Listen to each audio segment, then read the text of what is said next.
informasi sangat akurat. Mohon maaf, ini perlu saya buka. Ada di daerah Cianjur salah satu pesantren besar, Pak. Nah, kebetulan dari salah satu keluarganya Aang itu ngobrol sama saya. Kang, beberapa bulan yang lalu itu ada Habib dari Empang Bogor. Dia mendatangkan Habib-habib dari Yaman, ada di Cianjur, nggak saya sebutkan nama pondoknya. Apa yang dilakukan oleh mereka? Selain mereka dawir, yang hebatnya lagi, lucunya lagi, karena istri kiainya ini jamilah jiddan, cantik, gelis, itu di waktu itu juga di tempat itu orang yang mengatakan cucunya Rasul dari Yaman ini meminta istrinya kiai. Gendeng pora? Gendeng. Dengan alasan kalau tidak kau ikhlaskan, tidak ditafsirkan, dipasrahkan kepada saya, kau tidak akan dapat syafaat, katanya. Kan gendeng. Yo, namanya orang itu muhibin, karena wis kadung percaya itu duriannya Rasul, ya rela. Ini fakta nih. Kita ketamonan seorang Habib yang minta-minta. Kalau mungkin ya, kalau masalah minta kan mungkin orang pribumi juga minta. Tapi ini ada kejahatan, minta yang sifatnya adalah maksa-maksa. Bahkan mereka menyodorkan sebuah syafaat, atau mungkin ngancam-ngancam tidak mendapatkan syafaat dari baginda Rasul. Nyampe-nyampe pernah suatu ketika saya ini pernah ketamunan seorang Habib datang. Beliau minta jubah, lalu saya ambilkan jubah. Beliau tidak cocok, lalu saya ambilkan jubah semua.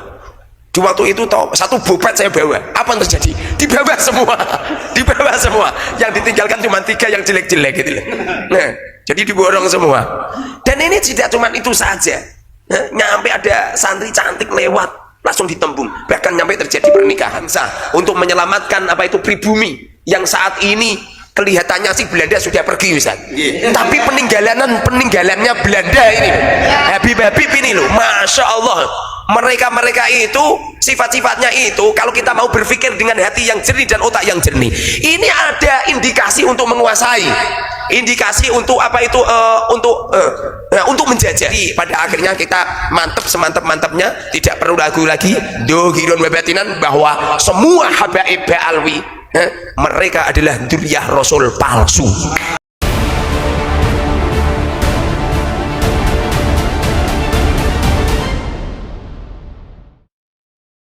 Assalamualaikum warahmatullahi wabarakatuh. Bismillahirrahmanirrahim.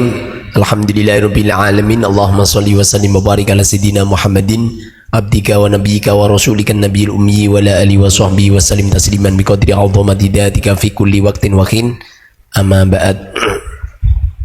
Sesungguhnya orang itu kalau dikehendaki oleh Allah Subhanahu wa taala min ahlil jannah, difirmankan oleh Allah, lahumul busyra fil hayati dunya wal akhirah. Jadi diletakkan kebahagiaan di dunia dan di akhirat. Jadi lahumul busyra fil hayati dunya, di dunia bahagia, di akhirat juga bahagia. Untuk menciptakan kebahagiaan ini tentu jangan sampai kita mendatangkan madarat, dan juga jangan sampai kita memandoroti orang lain. La dharara wa la dirara. Jadi jangan sampai orang lain merugikan kita, orang lain menyakiti kita, dan kita juga tidak pengen menyakiti orang lain. Sesungguhnya polemik nasab atau problem tentang nasab yang beredar di Indonesia, kita semua rakyat Indonesia, siapapun orangnya lah, nggak pengen kita nyakitin orang itu, nggak pengen. Begitu juga kita ini juga nggak kepengen orang lain nyakiti kita, sehingga yang ada adalah kita memberikan manfaat kepada orang lain dan orang lain memberi manfaat kepada kita, sebagaimana sabda Rasul, khairun nas anfa'uhum linnas. Jadi sebaik-baik manusia adalah yang bermanfaat, yang paling bermanfaat untuk manusia-manusia yang lain. Jadi pada dasarnya awal terjadinya problem-problem nasab ini yang asli itu karena kita ini loh, selama hidup dari sejak kecil memahami ayah kita, kakek kita yang sering didatangi Habib, beliau yang selalu minta-minta, kita pun takdim karena memang ajaran orang tua kita seperti itu. sebagaimana yang telah disabdakan oleh Rasul, malam yuwakir kabirona wa malam yarham sohirona falaysa minna. Jadi sejak kecil kita sudah dilatih untuk memuliakan yang lebih tua dan untuk memberikan kasih sayang kepada yang lebih kecil. Sudah terlatih, sehingga akhlak-akhlak mulia yang sangat mengkristal untuk kalangan kita, untuk apa itu wabil khusus orang Indonesia ya, wabil khusus lagi orang Jawa, ini sudah apa itu mengkristal untuk hormat menghormati, memilihkan yang terbaik, berhusnudon dan lain sebagainya. Tapi tahun bertambah tahun terus bergulir terus, ini nampaknya apa itu mereka yang ngaku-ngaku sebagai dzurriyyah Rasul, ini kelihatannya ada celah-celah yang kita ini iskal, sangat-sangat iskal, dan keiskalan kita ini sudah lama. Jadi seumpamanya 1 bulan atau 2 bulan yang lalu kita memutuskan untuk gabung ke PWI, ini yang asli sudah lama gitu, problem yang sudah lama. Kita semestinya ini apa itu pengennya ini hidup enak nyaman, tapi apa yang terjadi, kita ketamonan seorang Habib yang minta-minta. Kalau mungkin ya, kalau masalah minta kan mungkin orang pribumi juga minta, tapi ini ada kejahatan minta yang sifatnya adalah maksa-maksa, bahkan mereka menyodorkan sebuah syafaat atau mungkin ngancam-ngancam tidak mendapatkan syafaat dari baginda Rasul. Nyampe-nyampe pernah suatu ketika saya ini pernah ketamonan seorang Habib datang, beliau minta jubah, lalu saya ambilkan jubah, beliau tidak cocok, lalu saya ambilkan jubah semua. Di waktu itu toh, 1 bopet saya bawa, apa yang terjadi? Dibawa semua, dibawa semua, yang ditinggalkan cuma 3 yang jelek-jelek gitu loh. Nah, jadi diborong semua. Dan ini tidak cuma itu saja, nyampe ada santri cantik lewat langsung ditembung, bahkan nyampe terjadi pernikahan. Bahkan apa itu pinjam motor katanya cuma 1 hari 2 hari, apa yang terjadi? 1 minggu 2 minggu 1 bulan nggak dikembalikan, dibawa pergi gitu. Walaupun pada akhirnya terus apa itu ada apa itu ada Habib Alwi yang melihat kejadian ini, kemudian dilaporkan di Polres, lalu dikejar. Alhamdulillah motornya dikembalikan. Tidak cuma itu saja, mobil kita padahal mobil itu mobil rental, jadi saya itu merental mobil, jadi beliau pinjam mobil, sudah kita gratisin. Apa yang terjadi? 2 hari 3 hari 1 minggu nggak datang. Pada akhirnya apa terjadi? Kita juga tanggung jawab untuk membayar apa rentalan, digadekan gitu loh. Pada akhirnya mereka tidak bertanggung jawab. Ini yang sangat-sangat meresahkan, dan ini madorot gitu loh. Padahal dalam kehidupan kita kan madorot, jangan sampai orang lain itu madorot pada kita, waladiloro, dan kita juga jangan sampai apa itu memadoroti ke orang lain gitu. Ini gara-gara semacam ini kami sering istikharah, belum ada jawaban. Di waktu apa itu Kiai Haji Imaduddin menggulir sebuah keilmuan tetis, kami masih tidak cocok. Bahkan pidato-pidato saya kalau panjenengan lihat di apa itu beberapa media sosial, saya ngecam tetisnya Kiai Imad, tidak setuju sama sekali, karena saking husnudonnya gitu loh. Karena apa itu, bagaimana tidak, Rasulullah mengatakan, aku tinggalkan kepada kamu semua 2 perkara, kan kitabullah wa itrati. Jadi apapun yang terjadi pada dzurriyyah Rasul tetap kita tutup-tutupi. Tapi apa yang terjadi? Masya Allah, tidak cuma itu saja. Nyampe saya itu sering dikatakan kiai fasik dan sebagainya. Gara-gara apa coba? Gara-gara ada yang jual sarung, 1 kodi 2 kodi, ada yang jual figura, padahal figuranya paling ya segitulah. Ini kalau dibeli di pasar paling itu sekitar 500.000, dipaksa harganya 4 juta sekian, lalu kita punyanya cuma uang 500.000. Habib mohon maaf, ini ada uang 500.000, udah nggak usah dijual ke saya, ini untuk Habib saja. Apa yang terjadi? Marah-marah, bahkan mengatakan apa itu ulama fusak gitu. Pada akhirnya toh kita hutang-hutang, walaupun setelah kita hutang itu kita juga terseok-seok untuk membayar. Ini loh, Masya Allah. Setelah itu toh saya apa itu mendapatkan isyarah dan mendapatkan apa itu mimpi-mimpi dan lain sebagainya. Pada akhirnya kita putuskan untuk ikut PWI. Saya masuk di PWI ini yang asli toh, bukan berarti saya mendapatkan keuntungan ada dana sekian miliar gelontor. Jangankan ada dana gelontor, justru kita ini Masya Allah kocek gitu loh. Oh, jadi tidak cuman apa itu tidak cuman harta, tidak cuman tenaga, tidak cuman pikiran. Nyampe kita ini seakan-akan ini bunuh diri kita seakan-akan. Orang memframing dengan framing negatif. Apa itu kecaman negatif dan lain sebagainya. Pokoknya Masya Allah, ini kalau benar-benar tidak diniati untuk berjuang lillahi kalimatillah, untuk apa itu menyelamatkan anak-anak bangsa, untuk menyelamatkan apa itu pribumi yang saat ini kelihatannya sih Belanda sudah pergi Ustaz. Tapi peninggalannya Belanda ini, Habib-habib ini loh, Masya Allah, mereka itu sifat-sifatnya itu kalau kita mau berpikir dengan hati yang jernih dan otak yang jernih, ini ada indikasi untuk menguasai, indikasi untuk apa itu untuk menjajah. Dengan bukti banyak lah video-video, insya Allah rakyat Indonesia ngerti semua lah, nggak perlu kita jelaskan gitu. Jadi pada akhirnya kami mantap semantap-mantapnya untuk gabung dengan PWI dan untuk apa menyuarakan bahwa dari hasil penelitian sifat, penelitian akhlak, penelitian ucapan perbuatan yang selalu melenceng dengan Rasulullah, nggak mungkin loh Rasulullah seperti itu loh. Ada orang ngaku-ngaku anaknya harimau, anaknya singa, tapi meong-meong. Pasti ini tidak anak harimau, ini anak kucing Ustaz, meong-meong gitu. Jadi ada indikasi loh, walaupun seumpamanya tanpa apa itu meneliti kitab, meneliti manuskrip, meneliti fatwa-fatwa ulama sudah jelas, tapi kita sebagai apa itu orang-orang yang berpendidikan dan juga orang-orang yang mengedepankan ilmu, lalu kita teliti dari hasil penelitian tidak ada satupun ulama dari masa Sayyid Ahmad nyampe masa Ali Sakron ini belum ada satupun ulama yang menyuarakan bahwa Ba'alwi itu min dzurriyyati Rasul. Seumpamanya ada orang yang mengatakan ini Syuhra wal Ifadah, loh Syuhra wal Ifadah setelah abad ke-9. Ini sangat aneh dan ini tidak bisa dikatakan apa itu Syuhra wal Ifadah sebagaimana yang difatwakan oleh Imam Syafi'i. Bisa menetapkan sebuah hukum apabila ada Syuhra wal Ifadah gitu. Jadi pada akhirnya kita mantep semantep-mantepnya, tidak perlu lagu lagi dohirun wa batinan bahwa semua habaib Ba'alwi mereka adalah dzurriyyah Rasul palsu. Angkatan Pak Kiai, ini kan kemarin itu ada yang ngirimin video ke saya, tapi videonya TikTok. Jadi ada penyampaian begini, itu katanya makanya punya si Muharrar Khudori ini dia pengkhianat, dia sudah khianat kepada Robitoh Alawiyah. Itu loh, maksudnya gimana tuh? Iya. Menurut tanggapan jenengan? Iya. Saya ada tuh, kita kirimin videonya itu ke Gus Mujib. Iya. Bismillahirrahmanirrahim.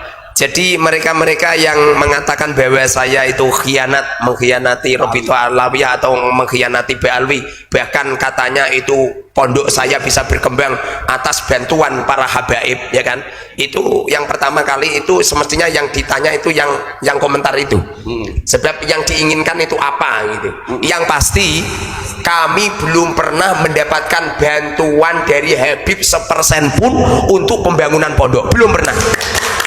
Kalau masalah Habib datang pengen bantu lalu ngukur, kemudian nggak jadi, datang lagi ngukur lagi, kemudian nggak jadi lagi, lalu datang ngukur lagi.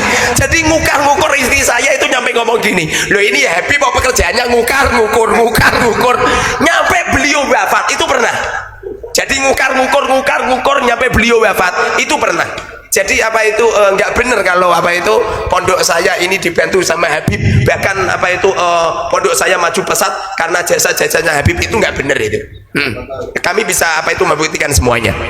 Terus yang bikin panjenengan Pak Kiai sampai mantap karena terkenal sebagai muhibin yang kuat ya, sehingga ada orang yang berani berstatement bahwa kayak Muharrar ini sudah hianat kepada Ba'alwi, berarti kan itu mereka sudah paham bahwa jenengan ini muhibin kuat. Iya. Nah, yang membuat jenengan bisa terlepas dari kengkerangan muhibin itu apa sih?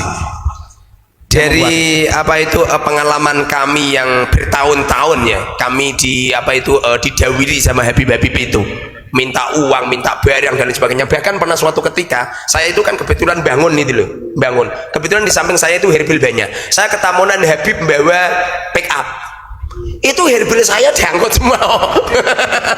Bahkan semen-semen juga gitu diangkut itu loh.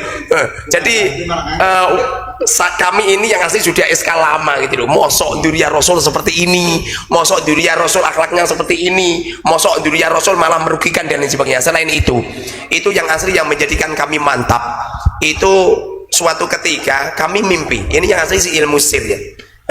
Saya harus menyampaikan karena ini adalah jembatan kami bisa mantap nyampe bisa seperti ini gara-gara Syekhina guru kami, tidak perlu kami sebut karena ada beberapa orang yang hasut kalau guru kami sebut. Jadi kami itu nganter istri ke pasar, jadi setiap jam 2 kan pasti saya istiqomah ngantar ke pasar. Ngaji saya sama santri itu dari setelah subuh nyampe jam 2 malam. Biasanya setelah jam 2 langsung kami ngantar ke pasar.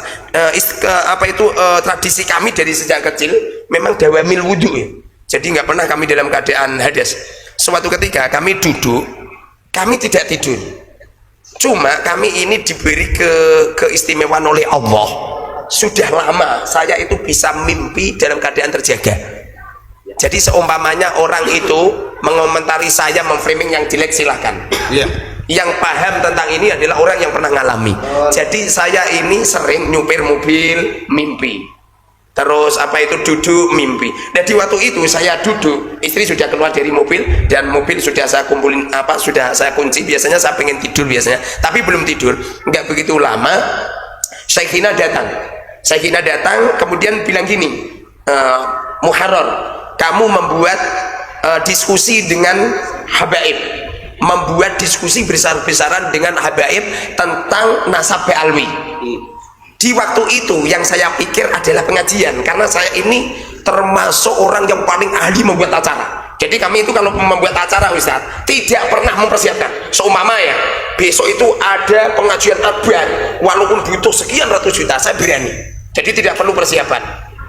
Di waktu itu saya mikirnya pengajian, lalu saya tanya sama beliau, Yai membuat pengajian akbar Yai? Lalu beliau dawuh, tidak, membuat diskusi dengan para habaib tentang silsilah Ba'alwi. Terus saya matur, oh nggih Yai. Lalu beliau memberi dompet sama saya, lalu dompetnya saya pegang, saya letakkan, lalu Romo Yai hilang, hilang. Di waktu Romo Yai hilang, saya masih ada di tempat supir itu. Ini dompetnya masih ada, saya pegang telur besar, mungkin telur banyak ya. Jadi saya gini kan, ada dompet warna hitam, ada telur di dalamnya. Saat itu juga langsung saya menulis di media sosial, mengadakan diskusi sama habaib. Pagi hari banyak habib-habib, banyak muhibin yang telepon, yang siap, bahkan ada yang pengen menyambungkan dengan romel dan lain sebagainya. Tapi saya bilang, saya dipesan Romo Yai tidak sama pribumi. Kalau sama pribumi berarti saya gelut sama saudara sendiri. Tapi kalau sama Ba'alwi berarti kan jelas mereka imigran gitu. Setelah itu ada beberapa habib yang ngebel, di antaranya ada habib tidak perlu kami sebut namanya, dari Tegal, yang siap datang ke tempatku, bahkan beliau video call. Di waktu itu juga video call sama istrinya juga, katanya beliau masih kerabat sama Habib Lutfi. Lalu beliau bilang gini, ini Muharrar ya? Iya Habib. Beliau mengenalkan semuanya namanya. Lalu beliau bilang, kamu nantang ngejak debat ya? Enggak lah Habib, saya pengen diskusi. Bukan nantang Bib, itu yang mengatakan nantang itu netizen Bib yang memframing tulisan saya. Kemudian oh ya oke, besok saya berangkat, setelah subuh saya berangkat. Kemudian beliau minta transport sama saya 1.500.000. Kebetulan di ATM saya adanya cuma 1 juta. Lalu saya bilang gini, Bib, ini adanya cuma 1 juta Bib, gimana? Oh nggak apa-apa, saya transfer. Setelah itu apa yang terjadi? Di setelah subuh saya sudah menyiapkan youtuber. Jadi live streaming sudah saya siapin semua, dan kami pun persiapan. Saya tidak pernah persiapan tentang keilmuan karena saya paham betul habaib itu biasanya nggak begitu ilmiah biasanya, jadi nggak perlu kita siapkan keilmuan gitu. Setelah itu ditunggu jam 7, 8, 9 nggak ada, ditelepon nggak diangkat, di WA nggak diangkat, nyampe malam hari nggak diangkat. Di waktu itu kan kami juga live kalau ada habib yang pengen dan lain sebagainya. Saat itu juga langsung saya ikrar untuk masuk ke PVI. Malam harinya saya bertemu dengan Romo Yai saya. Romo Yai saya di waktu itu umurnya 49. Jadi begini Ustadz, orang itu kalau mimpi bertemu dengan Rasulullah, atau bertemu dengan siapa saja, kalau umurnya kok tidak umur akhir hayat, bohong berarti. Jadi saya itu ketemu sama Romo Yai atau ketemu sama siapalah, itu biasanya umur terakhir. Jadi di waktu itu kan Romo Yai sakit di di kursi roda. Beliau nemuin saya, beliau cerita-cerita ilmu sir, ilmu yang aneh-aneh nggak perlu saya sampaikan ya. Lalu beliau senyum, pertanda kalau beliau ridho ikhlas atas saya gabung ke PWI. Setelah itu toh langsung saya memberanikan diri untuk debat, untuk diskusi. Bahkan nyampe detik ini belum ada satupun Habib yang diskusi sama saya kalah, belum pernah. Ya, ini yang jadikan saya semakin mantap, karena saya yakin Syekhina, beliau yang sudah masuk di alam dua alam dunia dan alam kubur. Sedangkan seumpamanya saya dinasihatin sama Ustadz Mujib, tidak mungkin saya percaya, karena beliau belum masuk alam kubur. Begitu juga ustadz-ustadz yang lain. Jadi yang menjadikan mantap seperti itu. Yang asli ada yang lain Ustadz, ada yang lain, cuma itu ilmu sir, tidak perlu saya sampaikan karena ya netizen seperti itulah. Siap. Semoga berkah. Baik, terima kasih. Mungkin untuk yang terakhir bisa jenengan kasih motivasi buat para netizen, karena memang tetap ya, walaupun kita live stream seperti ini, di netizen Ponpes juga banyak, ada yang macam-macam komentarnya. Artinya cara bersikap dalam hal seperti ini, monggo panjenengan untuk menutup sekaligus memberikan motivasi kepada mereka-mereka. Monggo. Iya. Bismillahirrahmanirrahim. Teman-teman semuanya, wabil khusus teman-teman kami yang muhibbin, insya Allah lah, bukan sekedar insya Allah, saya yakin semua anggota yang masuk PWI itu mantan muhibbin semua. Nyampe saya diberi julukan sama Yai Imad, saya ini rajanya muhibbin di Indonesia, rajanya muhibbin ini. Jadi aku yakin teman-teman yang masih muhibbin saat ini, kalau memang darah panjenengan adalah darah pejuang, darah yang pernah ikut mengibarkan bendera sang merah putih untuk mengusir penjajah, aku yakin nggak begitu lama beliau akan ikut pada PWI. Tapi kalau mereka darahnya darah jongos Belanda, darah yang dulu seperti Habib di waktu terjadi perang Belanda, aku yakin panjenengan toh akan seperti mereka. Sebab ma fil abna, apa-apa yang terjadi pada ayah akan terjadi pada anak. Sebagaimana Abi Sufyan dulu memusuhi Rasulullah, pernah mengadakan perang kepada Rasulullah, walaupun Sufyan ini punya anak namanya Muawiyah. Benar. Yang beliau adalah seorang sahabat yang solih, ahli ibadah, ahli puasa, masya Allah luar biasa.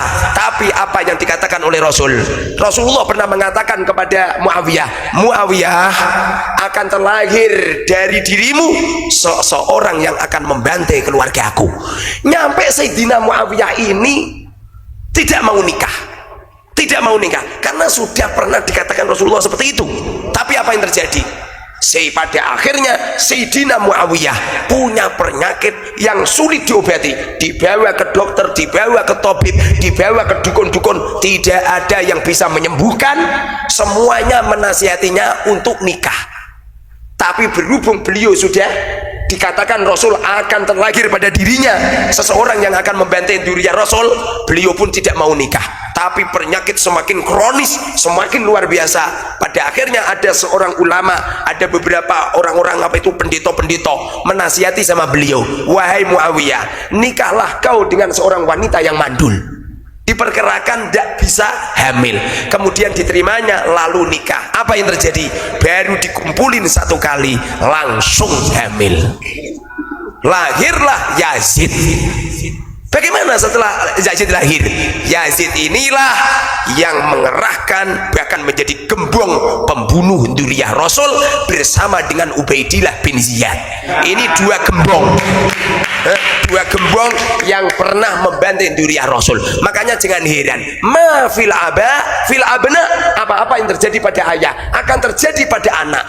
Aku yakin mereka-mereka yang benci dengan ulama-ulama yang memperjuangkan Wali Songo ini, mereka yang benci, bahkan menfitnah, bahkan mencaci maki, mereka itu juga jongos Belanda. Dulu di waktu zaman penjajahan mereka juga ikut serta-merta untuk membantu para Belanda. Maka darinya para teman-teman yang masih jadi muhibbin seperti saya dulu, ayo kembalilah panjenengan semua ke bumi pertiwi. Bumi pertiwi masih menerima pertobatan Anda. Jangan pernah husnudon, nggak bener. Husnudon setelah ba'da wujudi dalil tidak boleh. Husnudon setelah mengetahui ini ada dalil tidak boleh. Kamu sholat, setelah sholat Ustadz langsung ambil air wudhu, langsung istihad. Istihad menghadap kiblat ke sana, sholatnya menghadap ke sana, mengira kiblat ke sana. Setelah sholat, di pertengahan sholat Ustadz Mujib ngomong, Ustadz kiblatnya di sana, kok ngeyel, maka sholatnya tidak sah. Husnudon semacam ini tidak sah, karena ini ada hubungannya dengan Rasul. Perkara yang ada hubungannya dengan Rasul wajib diteliti, seperti wahyu yang diturunkan Allah kepada Rasulullah, seperti dawuh-dawuhnya Rasul hadis, seperti amaliyah rohnya Rasulullah, seperti penetapannya Rasulullah, bahkan darah yang mengalir kepada cucu-cucunya, sehingga kita tidak membuka sedikit pun peluang untuk oknum-oknum yang mudah ngaku-ngaku duriannya Rasul tapi akhlaknya jauh dengan Rasulullah. Pada akhirnya dialah orang yang meloreng-loreng Rasulullah Shallallahu Alaihi Wasallam.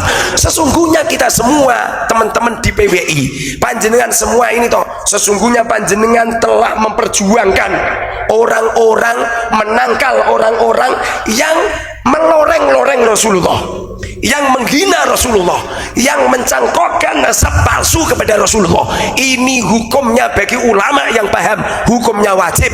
Bagi masyarakat awam umum, hukumnya fardu kifayah. Semoga manfaat barokah dari kami. Wassalamualaikum warahmatullahi wabarakatuh. Terima kasih buat teman-teman sudah nonton video ini dari awal sampai akhir, yang mana Kiai Haji Muharrar bercerita bahwasanya beliau kedatangan tamu, yang mana tamu ini Habib dari Klan Balawi. Jadi si Habib ini meminta-minta, ya pernah minta jubah, ini nggak cocok, akhirnya diambilkan semua jubahnya satu ini ya katanya, akhirnya dibawa semua, hanya disisain 3 yang jelek-jelek gitu ya teman-teman. Bahkan ada seorang santrinya lewat yang cantik, akhirnya diminta, hanya sampai terjadi pernikahan dan akhirnya ditinggalkan ya gitu ya teman-teman. Dan di awal ada ceritanya juga ya, bahwasanya ada seorang Habib dari Yaman bertamu ke rumahnya salah satu pengasuh pondok pesantren di Indramayu. Karena istrinya cantik, akhirnya si istri Kiai ini diminta oleh si Habib ini, katanya ya teman-teman, biar mendapatkan samaan apalah itulah. Jadi ya oknum-oknum Habib ini kelakuannya ya seperti itu, dibongkar semua oleh para tokoh-tokoh masyarakat sekarang dengan adanya polemik nasab ini ya teman-teman. Jadi kelakuannya si Habib, Klan Balawi ini sekarang ini sudah terbongkar, berawal dari tesisnya Kiai Haji Imaduddin Usman Al-Wantani. Oke, terima kasih buat semuanya, semoga video ini bermanfaat dan sampai jumpa di video selanjutnya.